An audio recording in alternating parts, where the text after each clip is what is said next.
संगमनेर विधानसभेत सुजय विखेंऐवजी पिताश्री राधाकृष्ण विखे यांनी येऊन संगमनेरमधून निवडणूक लढवावी असं खुलं आव्हान काँग्रेसचे नेते बाळासाहेब थोरात यांनी दिलंय। त्याला प्रत्युत्तर देताना थोरात यांनी भाजपासोबत सेटलमेंट उघड झाल्याचा दावा सुद्धा सुजय विखे यांनी केलाय। मी तर स्वागतच करतोय, त्यांचं करतो। त्यांना वाटत असेल तर त्यांचे पिताजीने आलं तर जास्तच चांगलं होईल। शिर्डीला कोण? शिर्डीला शिर्डीचे समर्थ आहेत मतदारसंघातले लोक उमेदवार द्यायला।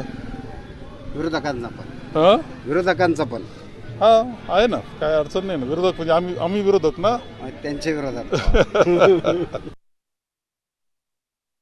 हे पहा, हे आव्हान हास्यास्पद आहे, कारण की त्यांना माहिती आहे की साहेब काही तिकडे जाणार नाहीत। इथं त्यांची विधानसभा आहे, इथं त्यांनी काम केलेलं आहे।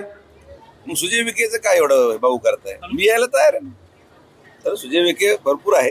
सुजय विखेच्या वडिलांची आवश्यकता नाही। म्हटले की शिर्डी विधानसभेमध्ये इतरही भाजपचे नेते आहेत, ते उमेदवारी करू शकतात, परंतु माझं अशी इच्छा आहे की राधाकृष्ण विखे पाटलांनीच उभं राहावं। ते कोण इच्छा व्यक्त करणार आहे? त्यांचा काही संबंध नाही भारतीय जनता पार्टीशी। हा, त्यांची आतमधून जी सेटलमेंट आहे भारतीय जनता पार्टी बरोबर, हे त्यांनी बोलून दाखवल्यामुळे ती उघड झाली।